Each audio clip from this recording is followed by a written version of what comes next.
শুক্রবার সোশ্যাল মিডিয়ায় প্রকাশ্যে আসে একটি ভিডিও যাতে দেখা যাচ্ছে একজন সিভিক এক গাড়ি চালকের কাছ থেকে গাড়ির প্রয়োজনীয় কাগজপত্র দেখাতে না পারায় ঘুষ নিচ্ছেন। অভিযুক্ত সিভিক ভলেন্টিয়ারের নাম কানু রায়। ঘটনাটি প্রকাশ্যে আসায় নড়েচড়ে বসে জলপাইগুড়ি জেলা পুলিশ। অভিযুক্ত সিভিক ভলেন্টিয়ার এবং তার সাথে কর্তব্যরত এক পুলিশ অফিসারকে বরখাস্তও করা হয়।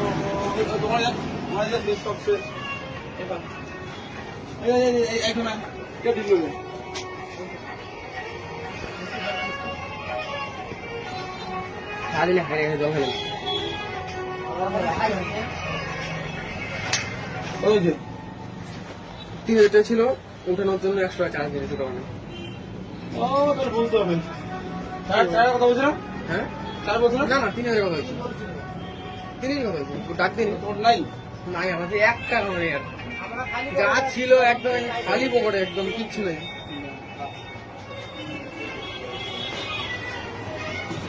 তোমার বলতে পারবো না নাই